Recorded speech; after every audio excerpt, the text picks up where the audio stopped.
Hello students, I am Kunal दुआ from eco विजनर and आज हम स्टार्ट करते हैं हमारी कॉस्ट चैप्टर की क्लास 3। तो थ्योरी के हमने कई टॉपिक्स लास्ट क्लास में देखे थे, फॉर्मूलाज वगैरह देखे थे, जैसे हमारे एफसी, वीसी, टीसी फॉर्मूला एक बार फिर से बता देता हूँ। एक तो सबसे मेन था हमारा FC plus VC is equal to total cost, और दूसरा था एवरेज ऑफ एनी कॉस्ट। मान लो हमें एफसी चाहिए तो वो हो गया एफसी अपॉन आउटपुट। ऐसी मान लो हमें एवरेज ऑफ वीसी चाहिए तो एवरेज ऑफ वीसी हो गया VC upon output. Average of TC चाहिए तो वो तो इन दोनों को ऐड करके ही निकल जाएगा, या टीसी अपॉन आउटपुट भी कर सकते हो। तो स्टार्ट करते हैं। पहला question, calculate total variable cost and marginal cost. तो देखो टोटल कॉस्ट हमें गिवन है, तो सबसे पहले कोशिश करो, एक रूल लिख लो कि स्टार्ट फ्रॉम एफसी, क्योंकि जैसे ही हमें एफसी यानी फिक्स कॉस्ट मिल जाएगा तो वो पूरा का पूरा कॉलम भर जाएगा। अब देखो फिक्स कॉस्ट की हिंट यहाँ से हम निकाल सकते हैं। ये देखो एएफसी गिवन है हमें 4 नंबर आउटपुट का, तो फॉर्मूला लगा दो। एएफसी का फॉर्मूला होता है एफसी अपॉन आउटपुट। इसका मतलब ये देखो यहाँ लिख रखा है हमने AFC is equal to FC upon output. तो एएफसी है हमारा 3 is equal to FC upon output है 4, तो इसका मतलब एफसी आ गया हमारे पास 12। अब एफसी 12 आ गया तो एक एफसी नहीं आएगा, सारे एफसी आ जाएंगे हमारे पास। यानी कि पूरा का पूरा ये जो कॉलम है, ये देखो एफसी का, एफसी 12 12, तो हर जगह 12 12 हमने लिख दिया, पूरा एफसी का कॉलम हमारा भर गया। अब दूसरी हिंट हमें क्वेश्चन में गिवन है टोटल कॉस्ट। ये देखो टोटल कॉस्ट, तो ये वाला कॉलम हमारा पूरा हो गया एफसी वाला, ये हमने भर दिया अभी। टीसी वाला कॉलम क्वेश्चन ने हमें भर के दे दिया, ये देखो ये वो पूरा। अब फॉर्मूला यूज़ कर लो, एफसी प्लस वीसी होता है टीसी। इसका मतलब अगर इन दो का गैप ले लें टीसी और एफसी का, टीसी माइनस एफसी, तो ये आ जाएगा टोटल वेरिएबल कॉस्ट या वेरिएबल कॉस्ट। ठीक है, एक ही बात है। क्वेश्चन में जो वर्ड यूज़ किया हो वही हमें यूज़ करना। अगर किसी कंपनी की एक ही वेरिएबल कॉस्ट है तो वो वीसी वर्ड यूज़ कर लेता है, 2-3 वेरिएबल कॉस्ट है तो वो उसको जोड़ के टोटल वेरिएबल कॉस्ट निकाल लेता है, मतलब एक ही है। तो डिफरेंस निकालो, 12 माइनस 12 0, 20 माइनस 12 8, 26 माइनस 12 14, ये आ गया हमारा वेरिएबल कॉस्ट। अब एवरेज एफसी बचा है। एवरेज एफसी का फॉर्मूला ऊपर हमने लिखा ही हुआ है एफसी अपॉन आउटपुट। तो इस फॉर्मूले को यूज़ करके एफसी 12/0, 12/1, 12/2, ये कॉलम हमारा भर गया। यानी बेसिक फॉर्मूलाज पता हो और ये कोशिश करो रूल निकालने की कि एफसी से स्टार्ट करो, और एफसी से स्टार्ट करने के लिए हमें यहाँ एएफसी गिवन था, तो काम हमारा बन गया। और आगे देखते हैं नेक्स्ट क्वेश्चन। अच्छा, नेक्स्ट क्वेश्चन में अब हमें टोटल कॉस्ट गिवन है, पर कहीं भी हमें क्लियरली फिक्स कॉस्ट गिवन नहीं है। और मैंने अभी एक रूल बताया था कि स्टार्ट करो एफसी से, कोशिश यही करनी है। तो देखो एक नोट लिखाया था तुम्हें लास्ट क्लास में, ज़ीरो लेवल ऑफ आउटपुट पे, ज़ीरो आउटपुट अगर हो तो वीसी ज़ीरो होता है। इसका मतलब टीसी का जो फॉर्मूला होता है एफसी प्लस वीसी, तो वो बन गया TC is equal to FC plus zero, यानी TC is equal to FC. But कब? सिर्फ जब आउटपुट ज़ीरो लेवल का हो। तो ज़ीरो लेवल ऑफ आउटपुट का टीसी 12 है, इसका मतलब यही है हमारा एफसी 12। तो फिर हिंट मिल गई हमें, एफसी 12 12 12 सारे टीसी क्वेश्चन में गिवन ही है, और टीसी माइनस एफसी होता है टीवीसी, 12 माइनस 12 0। यानी पिछले क्वेश्चन को ही हमने थोड़ा घुमा के प्रेजेंट कर दिया। और इसमें नई बात क्या है क्वेश्चन में कि हमसे मांग लिया है एमसी। एमसी का मतलब होता है टोटल कॉस्ट में कितनी जंप आई। टोटल कॉस्ट की जंप या increase when one more output is produced, यानी टी इसकी टोटल कॉस्ट या टीवीसी, मैं लास्ट क्लास में बता चुका हूँ, दोनों की जंप बराबर ही आती है। इसकी जंप देख लो 8 की जंप, इसकी भी देख लो 8 की जंप, फिर अगला 20 से 26 6 की जंप, 8 से 14 6 की जंप, अगला 26 से 31 5 की जंप, 31 से 38 7 की जंप। ये एमसी आ गया। तो ये 3 to 4 मार्क्स के हमारे न्यूमेरिकल ऐसे बनाए जा सकते हैं, वेरी इंपॉर्टेंट हैं ये न्यूमेरिकल्स। और आगे देखते हैं क्वेश्चन 3। अब इसके अंदर क्या है, पूरा का पूरा टीवीसी का कॉलम ही हमारा ब्लैंक है, कुछ नहीं गिवन, एवीसी भी कुछ नहीं गिवन, एमसी गिवन है। तो लास्ट क्लास में मैंने एक रूल तुम्हें बताया था कि अगर हम सारे एमसीज को ऐड कर दें, add all MCs, so we will get variable cost. ये लास्ट क्लास में हम पढ़ चुके हैं, तो वही हम कर देते हैं। एमसी ये देखो 12, तो पहला वीसी आ गया 12, इसमें 8 जोड़ो, ये एमसी 8 है ना अगला, तो ये आ गया 20, 20 में 10 जोड़ो, ऐसे भी बना सकते हो, चाहे 20 में 10 जोड़ा अगला 30, 30 में फिर 10 जोड़ा अगला 40। तो वेरिएबल कॉस्ट या टोटल वेरिएबल कॉस्ट आ गया। अब एवरेज वेरिएबल कॉस्ट का फॉर्मूला लगा दो। एवरेज वेरिएबल कॉस्ट होता है वेरिएबल कॉस्ट अपॉन आउटपुट। तो निकालो वेरिएबल कॉस्ट या टोटल वेरिएबल कॉस्ट, वो एक ही बात है। 12/1 12, 20/2 10, 30/3 10, ये निकाल लिया हमने। तो इस टाइप के न्यूमेरिकल्स बनाए जा सकते हैं, वेरी इंपॉर्टेंट टॉपिक है ये हमारा कॉस्ट चैप्टर में। अच्छा, अब कुछ और थ्योरी बातें देखते हैं। देखो डायग्राम और ये तो हमने पहले भी बना लिए, जैसे total fix cost, total variable cost, पर अगर डिफरेंट स्टाइल में पूछें तो कैसे पॉइंट्स बना सकते हैं वो ज़रा हम एक बार देख लेते हैं। फटाफट कर रखा है वैसे, बस फास्ट देखना ही है। फिक्स कॉस्ट तो रहता है same her level of output पे, 0 पेन बनाओ, 1 पेन बनाओ, 2 पेन बनाओ। रेंट जो है फैक्ट्री का, जैसे एग्जांपल दिया था, वो फिक्स रहेगा। वेरिएबल कॉस्ट बढ़ती जाएगी, 1 पेन बनाओगे कम प्लास्टिक, ज़्यादा पेन बनाओगे ज़्यादा प्लास्टिक। ये ज़ीरो नहीं हो सकता। ऑफिस का रेंट है, किराया है, वो देना ही पड़ेगा, चाहे पेन मत बनाओ किसी महीने। अगर वेरिएबल कॉस्ट ज़ीरो को हम वेरिएबल को ज़ीरो कर सकते हैं, अगर किसी महीने पेन का कोई ऑर्डर नहीं मिला तो प्लास्टिक का खर्चा ज़ीरो हो सकता है, पर रेंट तो हमें देना पड़ेगा, तो फिक्स कॉस्ट ज़ीरो नहीं हो सकती। फिर नेक्स्ट, फिक्स कॉस्ट का जो कर्व है वो तो फिक्स है, तो पैरेलल टू एक्स एक्सिस होगा, जैसे ये बन रखा।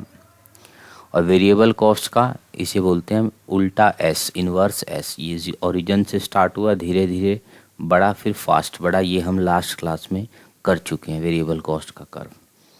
अच्छा, अब इसके ना आइडेंटिफिकेशन के क्वेश्चन भी आ जाते हैं। बताओ ये फिक्स है, ये वेरिएबल है। तो सिंपल सी बात है, मैंने अभी तुम्हें एग्जांपल भी बताया। जिस चीज़ में ऐसा हो रहा है कि 1 पेन बनाया या 2 पेन बनाए, 3 पेन बनाए, जो बढ़ जाए पेनों के साथ साथ, तो वो वेरिएबल। और जो 1 पेन बनाओ, 2 पेन बनाओ, 3 पेन बनाओ, सेम है, तो वो है फिक्स कॉस्ट। जैसे रेंट, परमानेंट स्टाफ मैंने रखा हुआ, उनको तनख्वाह देनी है, किसी महीने ऑर्डर नहीं आया तो भी उनको तनख्वाह देनी है। 0 पेन बने तो भी उनको तनख्वाह देनी पड़ेगी, 0 पेन, चाहे काम हुआ ही नहीं ऑफिस में। तो रॉ मटेरियल वगैरह की अगर हम बात करें, टेम्पररी लेबर की बात करें, तो ये सब आएगा वेरिएबल कॉस्ट में, क्योंकि जितना काम बढ़ेगा ये खर्चा भी बढ़ेगा। आगे देखते हैं, और भी कुछ हम एग्जांपल्स देख सकते हैं, जैसे इंटरेस्ट ऑन लोन। अब देखो 1 पेन बनाओ, 2 पेन बनाओ या 3 पेन बनाओ, जो बैंक वालों को इंटरेस्ट देना है उससे तो कोई फ़र्क नहीं कहेगा। बैंक वाला कहेगा मेरी तरफ से जितने मर्जी पेन बना, मुझे कोई मतलब नहीं, मैं तो इंटरेस्ट ऑन लोन पूरा लूँगा, यानी फिक्स कॉस्ट। ऐसी मिनिमम टेलीफोन बिल, अब वो तो कंपनी लेगी, टेलीफोन वाली जो कंपनी है, इस पर मिनिमम बिल है या मिनिमम इलेक्ट्रिसिटी का बिल है, चाहे मेरा काम 0 क्यों ना हो जाए, वो तो लेंगे। परमानेंट स्टाफ की तनख्वाह भी उनको देनी पड़ेगी। तो ये एग्जांपल हैं सारे फिक्स कॉस्ट के, यानी 1 पेन 2 पेन जो हो, फिक्स कॉस्ट सेम। अब देखते हैं पेन का मेरा बिजनेस बढ़ने से जो कॉस्ट बढ़ जाए उसे बोलते हैं वेरिएबल कॉस्ट, जैसे रॉ मटेरियल, प्लास्टिक वगैरह।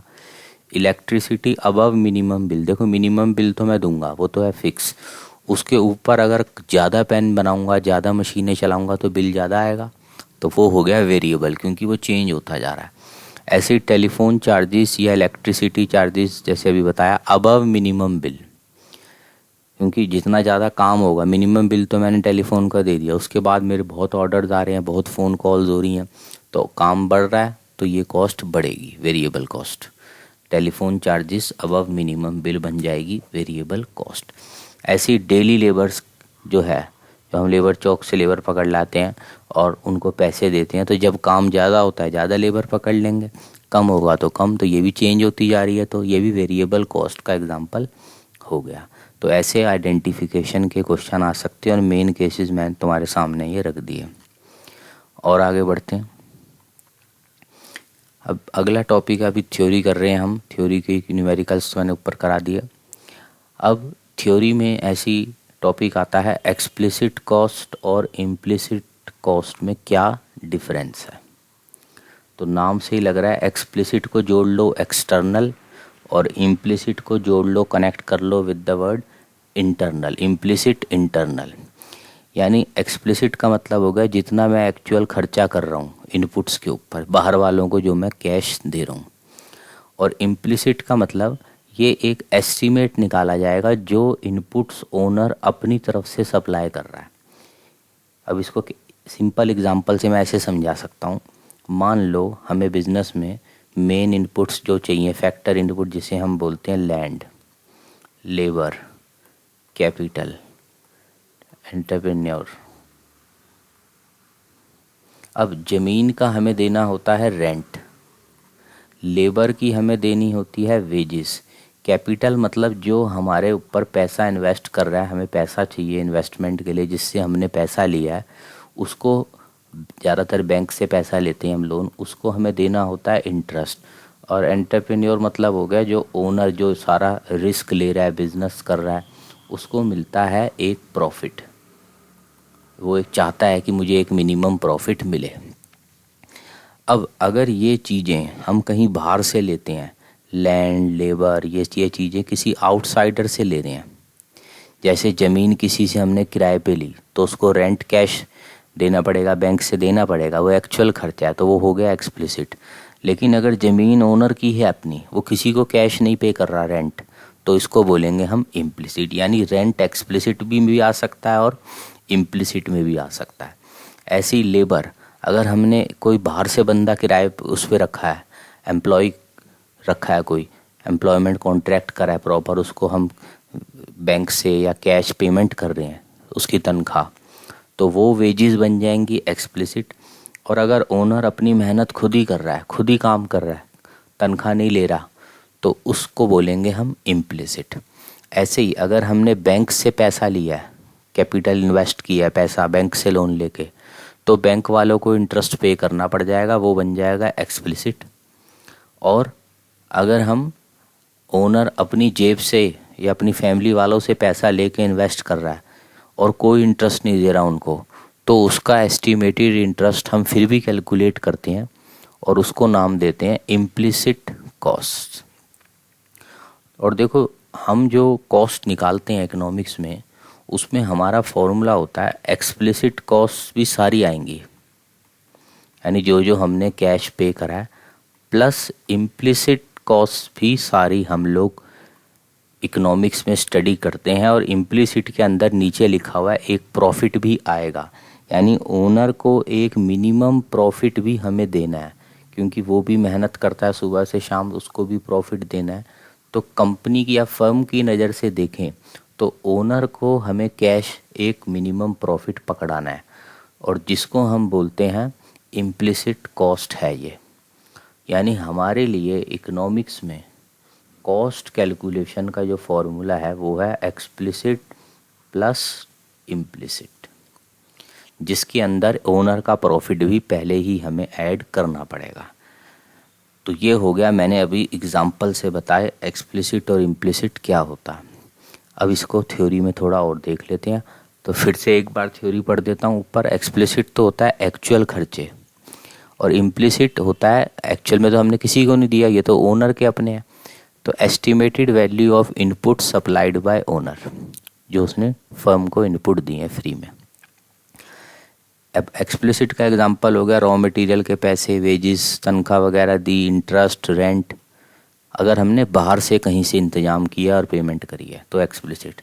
अब देखो ओनर ने अपना इंतज़ाम खुद ही कर लिया, यानी इम्प्यूटेड मतलब एस्टिमेटेड सैलरी ऑफ ओनर, यानी खुद ही लेबर लगा रहा है। इम्प्यूटेड रेंट ऑफ बिल्डिंग, यानी अंदाजन रेंट जो बिल्डिंग ओनर की है उसने बिजनेस में दे दी, या पैसा इन्वेस्ट कर दिया तो उसका इंटरेस्ट, जैसे कि मैंने नीचे तुम्हें रफ में समझा दिया था। एक्सप्लिसिट को अकाउंट्स में भी रिकॉर्ड किया जाता है, जैसे हमने किसी को रेंट दिया, वेजेस दी, पर इम्प्लिसिट को अकाउंट्स में हम लोग रिकॉर्ड नहीं करते। जैसे जो लोग अकाउंट जिनके पास है सब्जेक्ट, उन्हें पता है कि हम ऐसी चीज़ों को रिकॉर्ड नहीं कर रहे। जैसे ओनर ने अपनी मेहनत लगाई बिजनेस में, खुद ही लेबर वाला कुछ काम कर रहा है तो उसकी एस्टिमेटेड सैलरीज या उसका एस्टिमेटेड रेंट ये हम रिकॉर्ड नहीं करते। तो ये हो गया हमारा एक्सप्लिसिट इम्प्लिसिट का डिफरेंस। तो इसके साथ ही हमारा कॉस्ट चैप्टर भी ख़त्म होता है, सारे टॉपिक्स हमने कवर कर लिए हैं। तो आज की क्लास में हम यहीं तक रखते हैं, नेक्स्ट क्लास में हम कोई आगे नया चैप्टर स्टार्ट करेंगे। ठीक है, थैंक यू।